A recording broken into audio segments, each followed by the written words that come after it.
옛날 책은 132페이지고 새 책은 138페이지네. 올해 나온 책은 138페이지로 돼 있어버려. 지구 시스템의 에너지와 물질의 순환. 지구 시스템의 에너지와 물질 순환. 지구 시스템.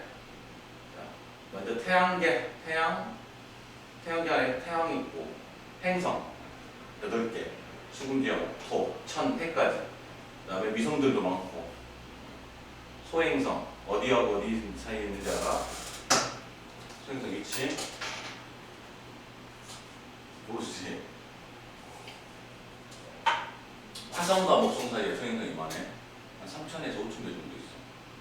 옛날에는 거기에 행성이 있었다고 보는 거예요. 터져가지고 소행성이 됐다는 설이 있는데. 그 다음에 해성. 해성은 좀 특이해. 태양계 밖에서 들어오는 해성도 있어. 그래서 가장 유명한 해성이 뭐? 몰라? 헬리의 성. 네? 헬리의 성. 처음 들어보는데. 이게 76년에 한 번씩 와, 지구를. 76년. 쌤 어렸을 때 한 번 왔거든? 언제 와? 앞으로 언제 오냐면, 가보자. 언제 올까? 헬리의 성. 쌤이 한 번 더 볼 수도 있어, 나는. 왜 그러니? 응? 저는 무조건 그러시고. 형, 정답은 좀 맞죠?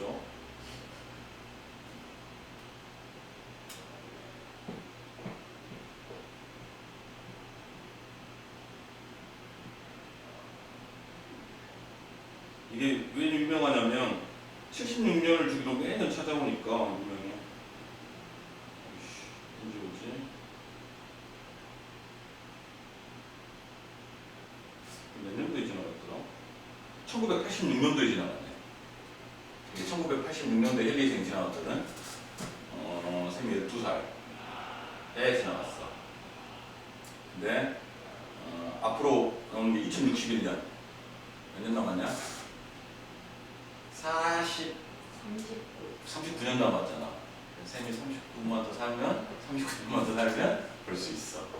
80몇 살이었네요. 뭐 90 되기 전에는 보겠네. 볼 수 있어. 헬리에서. 헬리에서 두 번 본다는 건 기적적인 일이야. 76년을 살아서 보는 게 아니잖아. 왜냐면 태어나서는 한두 살 때는 헬리에서 뭔지 모르잖아. 모르니까 내가 인지하고 있을 때 봐야 된단 말이야. 그리고 다시 인지할 수 있어야 되니까. 쌤 군대 있을 때 1995년도에 해성 하나 더 지나갔는데 그건 못 봐. 앞으로. 그건 주기가 22,000년이야. 그래서 너희들도 볼 일이 없고 쌤은 봤어. 22,000년. 이름이 하도 그 당시에 유명해갖고 헤일밥 해성이라고 있었거든. 헤일밥 해성이라고 했었는데 그건 22,000년이라 못 봐. 태양계에 미치는 중력. 성운에서 태양이 탄생하고 태양의 탄생 배경을 앞에서 배웠었어. 그래서 미행성체들이 충돌하여 지구가 만들어졌다. 이것도 배웠고, 지구가 태양으로부터 일정한 거리를 유지하게 되었다. 왜? 태양이 끌어당기니까 인력이. 그래서 그리고 직권이 여러 개의 층으로 나눠졌다. 이건 뭐 앞에서 했고, 다양한 대기 성분들이 지구에 붙잡혔다. 지구 중력 때문에 대기가 못 도망가는 거야. 가벼운 것도 다 도망갔어. 막 수소 헬륨은 가볍거든. 그래서 지구에 많이 존재하지 않는 거고 무거운 기체들이 이렇게 남아있던 거지. 이 순서 외우라겠어. 질소, 산소, 아르곤, 이산화탄소 순서에 퍼센트도 질소, 산소, 이산화탄소는 퍼센트를 알아둬야 돼. 외우기 귀찮으면 80, 20, 0.03 아르곤은 몰라도 돼. 퍼센트는. 지구 시스템. 태양계의 한 구성 요소로 지구를 구성하는 요소들이 서로 영향을 주고받으면서 이루어진 시스템. 크게 보면 기권, 대기권 할 때 기권, 직권, 땅 뒷자, 그 다음에 수권, 그 다음에 생물권, 외권. 외권이 이제 지구 외부, 우주를 말하는 거죠. 외권. 그런 것들 나와 있고.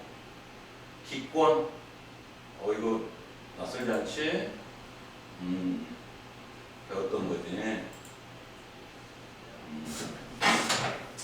여봐, 대륙권, 성층권, 중간권, 외권. 대륙권이 한 11km 정도 되는데 적도 지방은 좀 더 두꺼워. 좀 더 두껍고 극지방은 좀 더 얇고 근데 평균적으로 여기 그 다음에 성층권이 50km까지 80km까지가 중간권인데 이 경계를 뭐라 해? 밑에 이름을 따갖고 대륙권 계면 경계면이지 경계면 네, 관계면 대륙권 계면 성층권 계면 중간권 계면인데 대륙권의 특징 여기 나와 있네. 높이 올라갈수록 이 빨간색 곡선이 그 x축이 뭐냐면 온도야 온도, y축이 높이고 높이. 그러니까 높이에 따른 기온 분포야. 근데 점점 떨어져. 얘는 지구 복사 에너지가 위쪽으로 전달이 잘 안 되거든. 그래서 땅이 따뜻하거든 자체가. 그래서 높은 산에 올라가면 추운 이유가 이렇게 되는 거지. 그래서 가다가 성층권에서는 이 오존층 때문에 증가했다가 다시 떨어졌다가 10번은 좀 왔다 갔다 해. 낮과 밤의 기온차가 좀 심해. 그래서 대륙권 높이 올라갈수록 기온이 하강한다. 이유 아까 말했지. 지표가 방출하는 복사의 대량이 위로 갈수록 적게 되니까 그런 거고. 그 다음에 이런 특징, 이렇게 되는 거가 특징이 뭐냐면 그 열의 전달 방법이 세 가지가 있잖아. 열의 전달 방법. 전도, 대류, 복사. 복사는 다이렉트로 오는 거. 그러니까 난로 이런 난로 있잖아요. 이런 난로.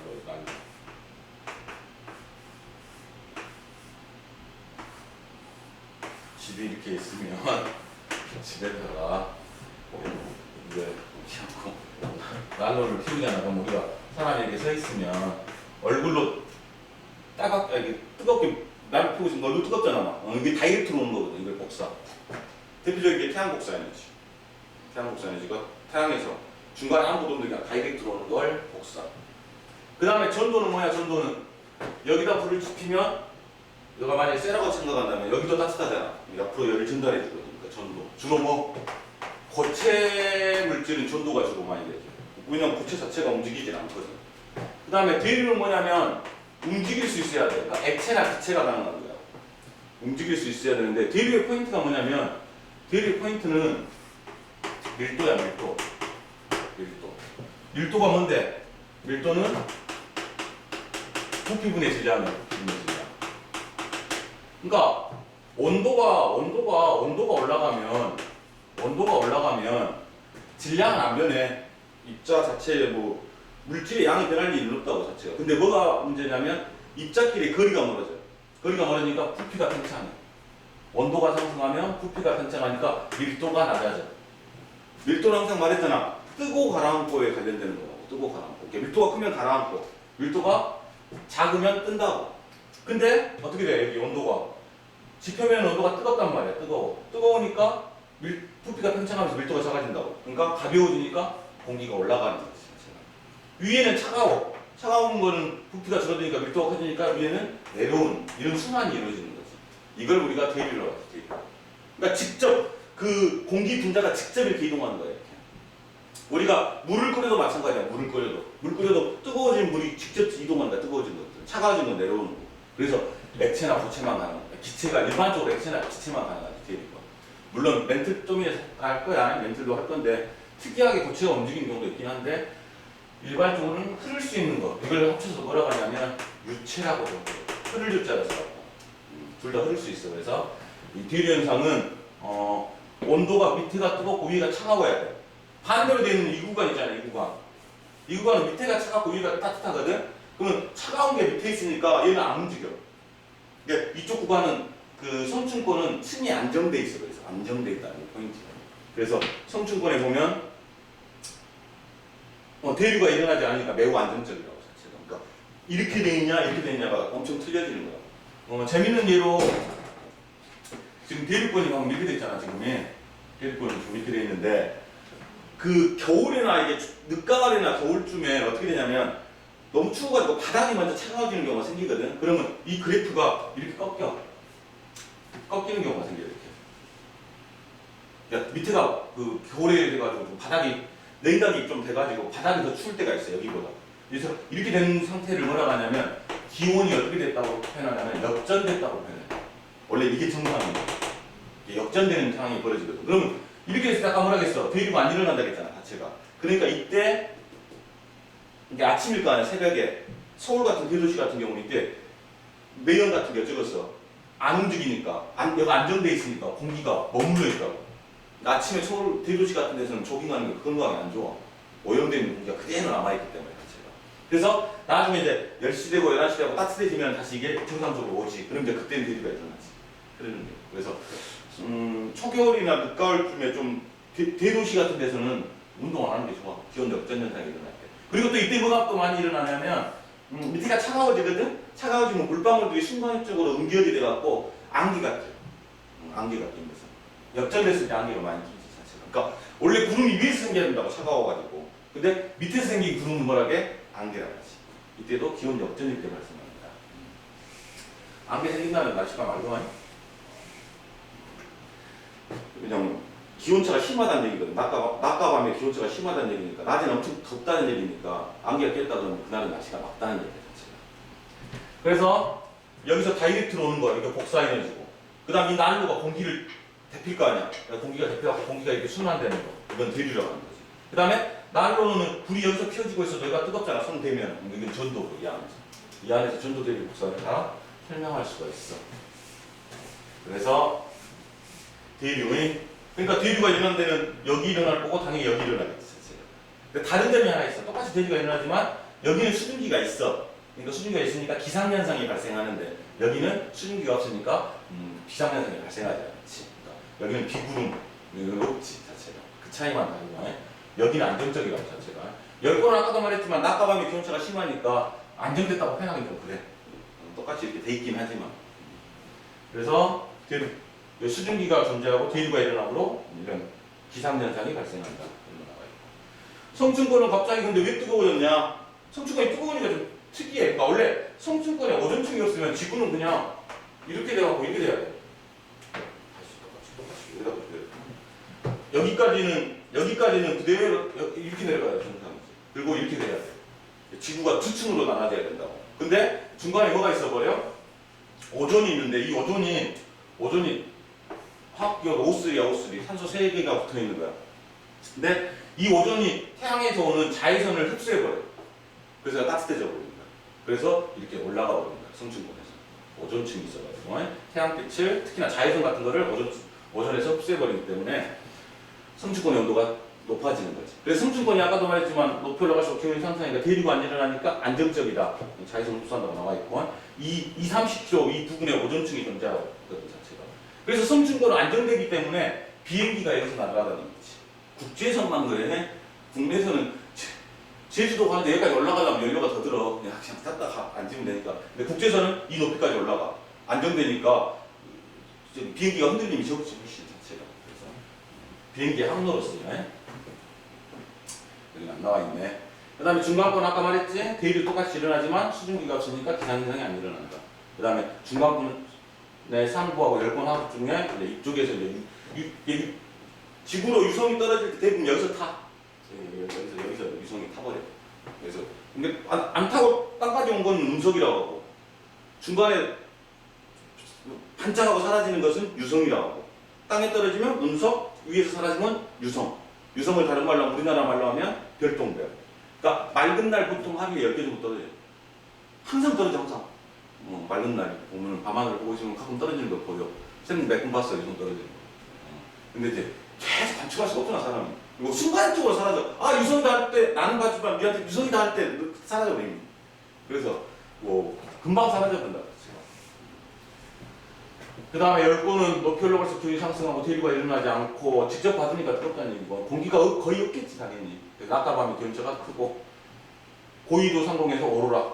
이게 뭐냐면 지구 자기장이 자기장하고 태양에서 오는 그 입자하고 부딪히면서 생기는 게 자기장이거든. 근데 이게 열권 높이에서 생긴다고 자체가. 특히나 자기장이 강해야되니까 남극하고 북극에 많이 생기죠. 오로라. 우리나라에서는 볼 수가 없어요. 자체가.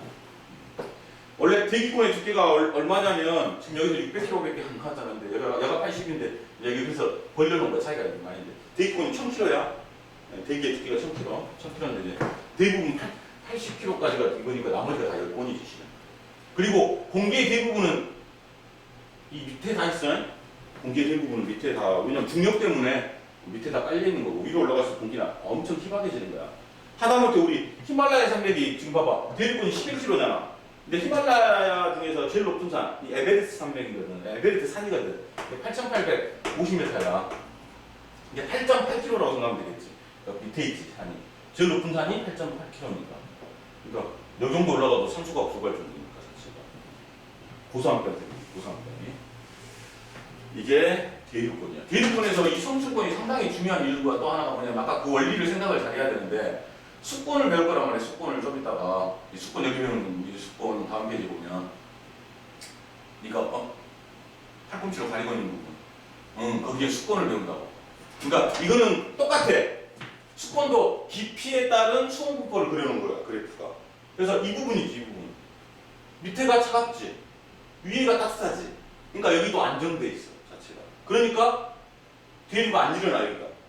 손약층도 안정돼 있어. 대륙이 안 일어나니까 혼합층에 있던 물질이 심해층으로 이동할 수가 없어. 차단해 버리는 거지. 여기서 대륙이 안 일어나니까 자체가.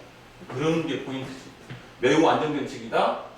연직 운동이 안 일어나게, 대륙 운동이 안 일어나기 때문에 혼합층과 신합층 사이의 물질과 에너지 교환을 차단시켜 버리는 역할을 하는 게 수온약층. 앞에서 배운 틈축권하고 똑같은 역할을 해주는 거죠. 자체가 똑같은 역할이 아니라 똑같은 원리라는 거죠. 자체가.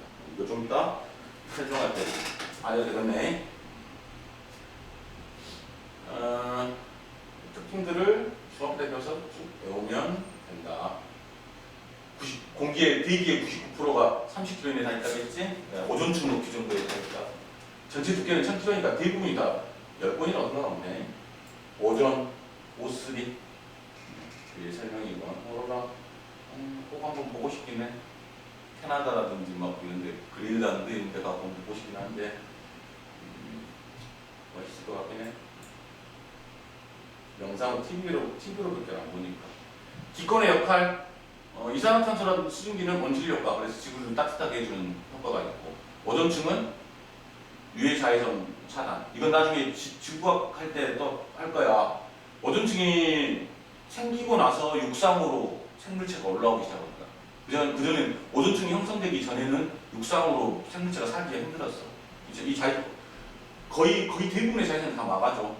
그러니까 지구 안쪽으로 우리 지표까지 들어온 자외선이 거의 엄청 양이 적은 양이야. 자외선도 종류가 3종류가 있거든요. 엄청 센 자외선이 있는데 그걸 다 차단해주거든요. 다 흡수한다고 봐야지. 그 다음에 이런 대기들이 아까 말했던 유성체가 지표에 땅에 닿기 전에 녹여버리는 건데 분해 녹아본다고 표현하는 게 맞나? 그렇게 해버리지. 다른 그게 없으니까 다른 그대로 딱 하고 운석자도 다 나오거든요. 그 다음에 호흡하고 광합성에 필요한 산소 이산화탄소를 제공하는 그런 역할을 할 거고. 그 다음에 직권.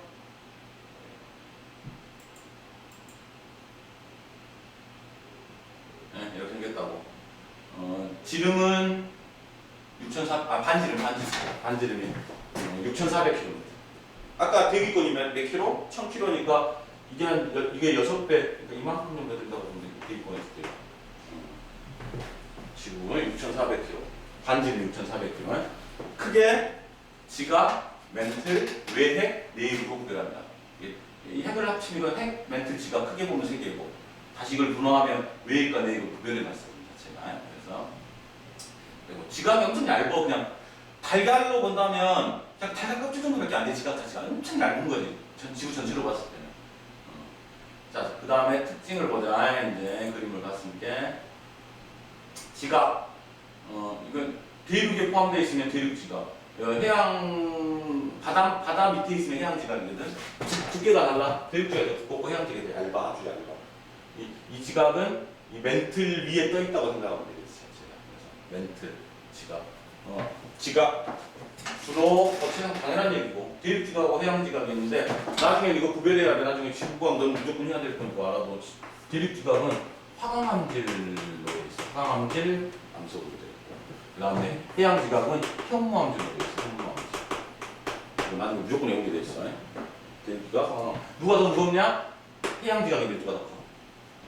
당연히 여기서 밀도가 제일 큰 건 깔아앉은 게 제일 큰 거고 지각 중에서도 굳이 구별한다면 해양 지각이 대륙 지각보다 밀도가 더 크다라는 거 알아두면 되고 그 다음에 앞에서도 배웠지만 규산염 강도 SiO2, SiO4 형태잖아요. 그래서 규산염 강도도 되어 있고 그 다음에 멘틀은 뭘로 되어 있냐면 뭐냐면 멘틀은 감람암질로 되어 있어. 감람암질. 감람암. 우리 앞에서 중앙암을 배웠거든. 그때 나온 감람암질로 되어 있어. 얘가 더 밀도가 더 크다는 얘기지. 고체아이도 마찬가지고 고체인데 유동성. 그러니까 흐물흐물하다고 생각해요. 뜨거워가지고 그냥 아예 마그마까지는 아니고 마그마는 완전히 녹아버리는 상태고 약간 흐물흐물한 유동성 있는 부분도 있어. 그래서 아까 말했잖아. 고체는 원래 전도가 대부분인데 열린다리. 얘가 흐물흐물하니까 움직여. 멘틀이 아주 천천히. 무지하게 천천히. 그래서 지구에서 지진이 많이 일어나는 게 이것 때문에 지진이 일어나는 거야. 유동성이 있었고 이 멘틀이 움직이면서 위에 지갑도 같이 움직여요. 그러니까 지갑끼리 부딪히고 막 지진 같은 게 일어나는 거 자체가. 그 다음에 사이즈 딱 두께만 봐도 두껍잖아. 지금 멘틀이 한 2,900km까지거든. 지갑은 5에서 35km밖에 안 돼. 그러니까 거의 그냥 껍질밖에 안 되고 얘가 2,900이니까 상당히 두꺼워. 그걸 전체적으로 이렇게 두르고 있으니까 부피의 한 80%, 질량이 한 68% 정도 되어 있다고 생각합니다. 그 다음에 핵은 전체적으로 철과 니켈로 되어 있어. 철과 니켈, 무거운 금속. 근데 외핵은 액체 상태야. 근데 내핵은 고체 상태야. 근데 웃긴 게 뭐냐면 지구 내부로 들어갈수록 온도가 뜨거워지거든? 근데 이미 철이 여기 다 녹아있잖아. 그럼 여기 당연히 더 녹아있어야 될 거 아니야. 근데 고체 상태야. 이건 왜 그러냐면 좀 녹는 점이 일반 우리가 그냥 상온 이제 보통 일기압 상태에서 우리가 보통 지표에 살고 있을 때 일기압 상태잖아. 일기압 상태에서 보면 녹는 점이 크게 막 일정해 다 대부분 일정한데 기압이 심하게 커져버리면 녹는 점이 높아져 버려. 그러니까 지구 내부로 들어가면 압력이 엄청 세지거든. 압력이 기압이라고 하면 압력이 너무 세져다 보니까 녹는 점이 올라가다 보니까 다시 고체 상태가 돼. 아주 특이한 현상이지 지금. 그래서 그것 때문에 지금 내역이 다시 고체가 돼버린 거야. 원래 지구 내부로 들어갈수록 그래프를 그려볼까? 보자. 어차피 영상 찍은 거 해보자.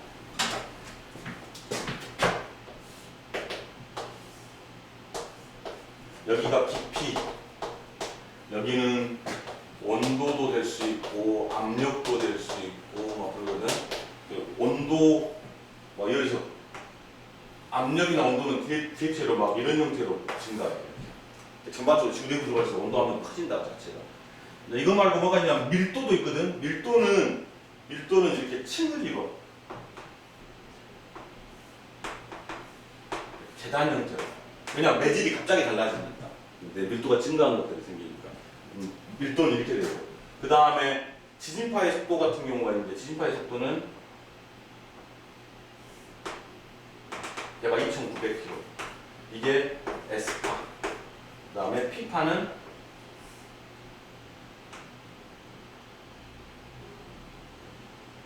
까먹었다. 이거 어디서 까먹었네.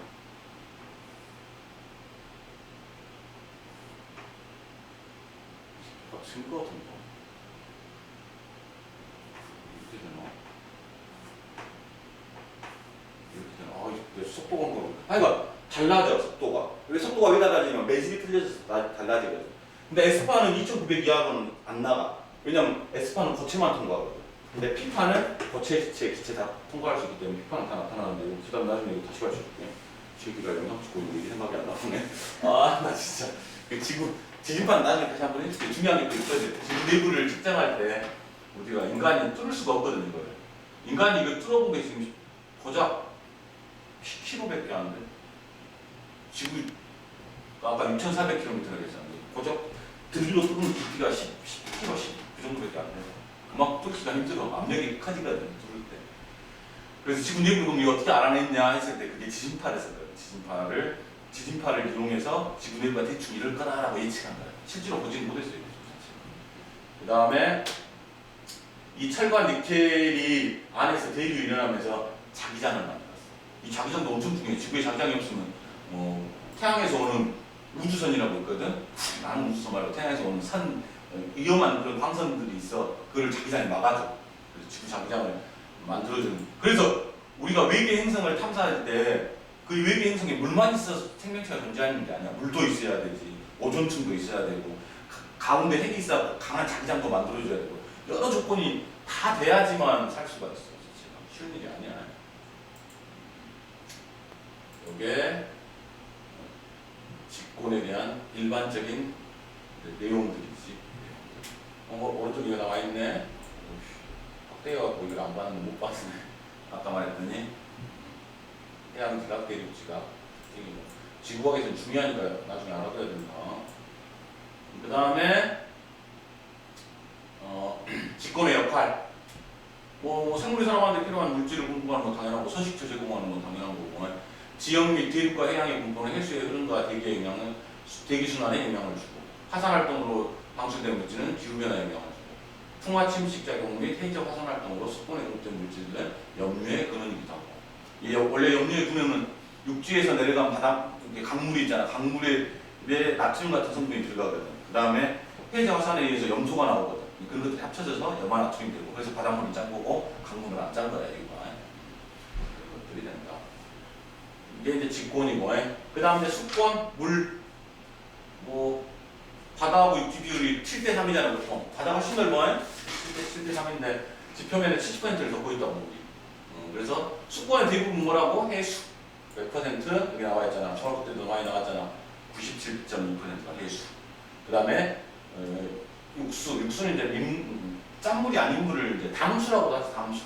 그 중에 제일 많은 게 또 뭐? 빙하. 의외로 빙하가 엄청나게 많다. 우리가 생각하는 강물보다 많네. 강물은 여기 거의 0.03밖에 안 돼.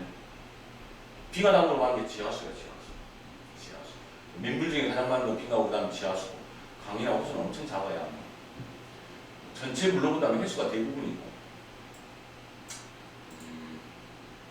그 다음 층상구조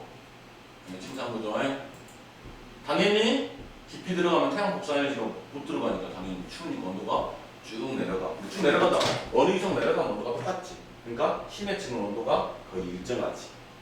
그래서 여기는 이름이 혼합층인데 왜 혼합층이냐면 바람이 불면 여기 섞여.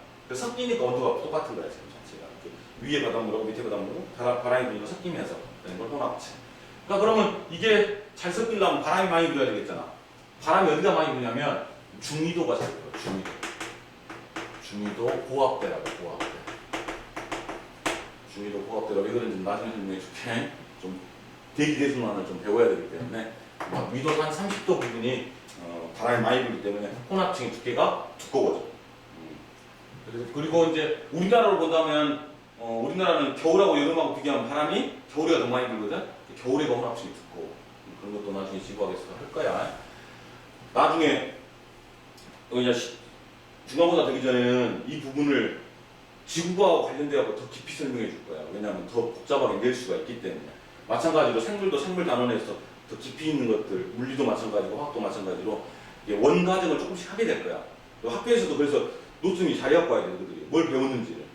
왜냐면 통합과학 이상으로 가르쳐준 데도 있거든. 그 내용이 나오니까 그걸 쌤한테 말을 해줘야 돼. 그럼 그거에 맞게 또 설명을 다시 해야 돼. 여기는 기본이고 그냥 아예. 그래서 혼합층은 바람이 섞이기 때문에 혼합층이고 아까 말했지 손약층은 급격히 온도가 떨어지는 이 부분. 그래서 층이 안정되어 있기 때문에 혼합층하고 심해층의 물질 교환을 못하게 하는 그런 역할을 한다는 거라. 혼합층 태양 복사의 흡수하여 수온이 높다. 바람에 의해서 혼합이 되니까 수온이 거의 일정하다. 당연히 그래서 바람이 강할수록 혼합층의 두께가 두꺼워진다. 아까 보면 미도로 보면 30도 부분이고 심해층은 당연히 온도가 낮겠지. 심해층은 이 자체가 섞여 서로 간에 뭐 온도가 차이가 없으니까 잘 섞일 수가 있어. 나중에 이것도 좀 복잡한 거 있어. 극지방에서 차가운 물들이 심해층하고 밑으로 내려왔어. 이건 심층순환을 나중에 배우는 거야. 수권의 역할, 태양 에너지를 저장하여 지구의 온도를 일정하게 유지해준다. 그 다음에 순환을 통해서 지형이 변화되고, 그러니까 항상 저위도가 더 따뜻하거든. 고위도보다 당연히 적도지방이 따뜻하잖아. 적도지방이 남는 에너지를 주로 물하고 공기가 해수하고 바람이 이렇게 위쪽으로 하니까 거기 계속 더 추워지지 않잖아. 적도가 계속 더 뜨거워지지 않잖아. 왜냐면 이런 것들이 해주니까. 지구 전체를 고르게 분산해 주니까. 수권도 바다에서 엄청나게 많지. 살아가는데 공부하고 서식처를 제공한다. 유성체 설명했고 이 물의 특징은 상식이다. 거꾸로 가자. 기하일이 크다. 샤워하고 나면은 수건으로 닦기 전에 좀 춥잖아. 그게 왜냐면 물기가 있거든. 그 물이 증발하려고 할 때 물을 뺏어가. 그런 거 기하일이다. 액체가 기체가 되면서 열을 뺏어가는 열을 기하일이라 돼. 그래서 우리가 더울 때 체온을 조절할 때 땀을 흘리는 이유가 뭐야? 땀을 흘리면서 그가 기화되면서 몸을 시원하게 해줄 거야. 주위에서 열을 뺏어가니까 내 몸에서 열을 뺏어갈 거 아니야, 땀이. 그러면서 시원해지는 거야. 그래서 땀 나는 거야, 더울 때 땀 나는 거야. 기화일이 크고 일반적으로 다른 물질을 잘 녹여, 용해가 잘 돼갖고 녹이니까 우리가 양분 흡수할 때 좋을 거 아니야, 자체가. 그 다음에 액체에서 고체로 변할 때 밀도가 작아져. 이거 아주 특이한 현상이거든. 그러니까 무슨 얘기냐면 아까도 밀도 얘기했는데 밀도가 부피분의 질량인데 보통 생각할 때 고체하고 액체하고 기체가 있어. 같은 물질일 때 당연히 부피가 어떻게 돼? 부피가 이렇게 되잖아. 고체에서 액체될 때 조금 늘어나고 팽창하고 액체에서 기체될 때 심하게 많이 팽창하잖아 지금. 그래서 더블 부은 거야. 그래서 부피가 엄청나게 팽창한다. 그러니까 밀도는 어떻게 되겠어? 밀도는 한비례 관계잖아. 그러니까 당연히 이렇게 되겠지. 고체가 밀도가 제일 크고 그다음에 액체고 기체겠지. 그러니까 같은 물질이 세 가지가 동시에 있다고 쳐봐. 그러면 고체는 깔아놓고 액체가 그 위에 뜨고 기체는 그 위에 올라가야 정상이지 기본적으로. 근데 물이 좀 독특해. 물이 예외야. 일반 물질하고 다르게 물이 왜 예외냐면, 그러니까 얼음하고 물하고 수증기가 있으면 이게 부피가 어떻게 되냐면 원래 이래야 되거든. 일반 물질이라면. 근데 이게 부피가 바뀌어. 얼음이 더 커, 부피가. 물보다. 이걸 해봐서 알아, 너희들이. 페트병에다 물 가득 채워서 냉동실에 넣으면 갑자기 위에 볼록 나와 있어. 이게 왜냐면 얼음이 될 때 간격이 살짝 벌어져. 물 분자가 이렇게 될 때. 그래갖고 공간이 더 생겨갖고 부피가 증가해버려. 근데 이게 왜 생명체가 사는데 유리하냐면, 그럼 밀도가 돼버리면 물의 밀도가 제일 크잖아, 지금 자체가. 얼음보다 더 커버리는 현상이 발생한다. 그러면 이런 호숫가에 있다고 생각해봐. 호수가 겨울이 돼갖고 만약에 여기가 얼었다고 생각해봐. 얼었어. 근데 똑같이 이런 물질하고 똑같아 보면 고체가 밀도가 크니까 얼음이 밑으로 깔아앉을 거 아니야. 깔아앉으면 호수가 밑에는 다 얼음이고 위에가 물 떠 있을 거 아니야. 그럼 나중에 다 추워져갖고 이렇게 되면 거의 물이 없는 상태가 돼버리면 이 물고기들 어떻게 해? 그냥 갖다 다 퍼부으면 되지. 그럼 시도 없을 거. 그 다음에 보면 아무도 없을 거 아니야, 자체가. 그러니까 반대로 돼야 된다고. 얼음이 이렇게 딱 층을 막아주면 밑에 물은 그대로 이게 단열재 역할을 또 해줄 수 있단 말이야. 찬 공기를 막아주잖아, 자체가. 그러니까 안에 수중 생태계가 보호가 되지. 그러니까 바닷물은 어차피 안 얼어. 소금이 들어있으니까 웬만해서는 안 얼는데, 이런 육지 물 같은 경우는 얼 수가 있는데 고체가 밀도가 물은 작다 보니까 위로 뜨다 보니까 안에 수중 생태계를 보호할 수 있는 그런 역할을 할 수가 있지. 그게 이 얘기야, 지금. 호수나 강물이 표면부터 얼기 때문에 수중 생태계를 보호할 수 있다. 이거 하나 설명하려고 해도 설명 특히 길어. 한 줄이 아니야, 이게 말이. 이걸 이해를 해야 되니까. 옛날에 물의 특징 갖고 화학에서 한 단원을 만들었어. 한 단원을. 그리고 비열이 크다. 비열 많이 배웠었지, 비열이? 비열의 단위 생각하면 돼. 어떤 물질 1kg을 1도씨 높이는데 필요한 열이야.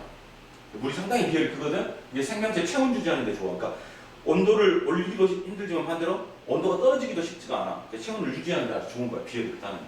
그래서 물의 특징을 아는 것은 상식이다, 상식. 쌤 이것만 갖고 1시간 반 정도 설명할 수 있어. 물의 특징을 갖고. 이게 깊이 설명을 못 해주겠어.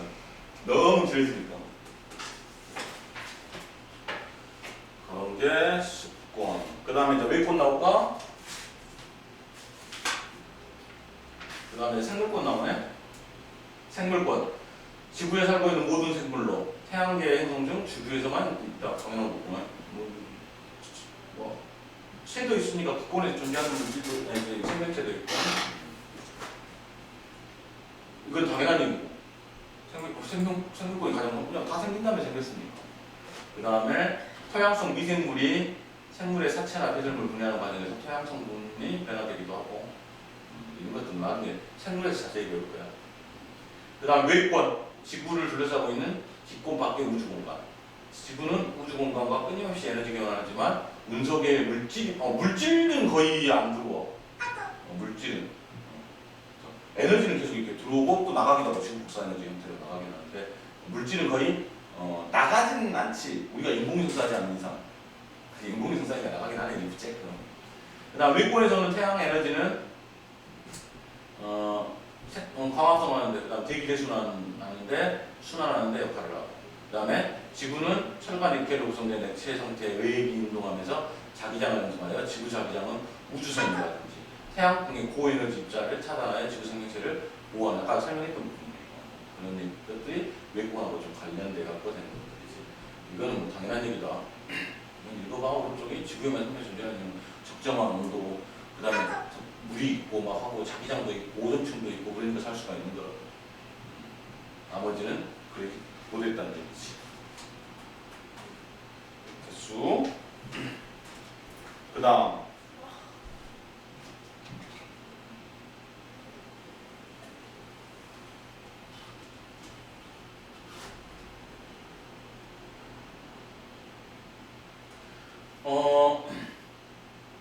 이걸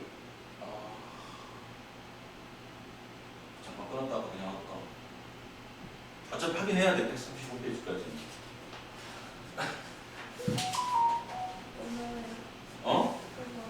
끊어 잠깐 끊어. 잠깐 끊었다 하자고.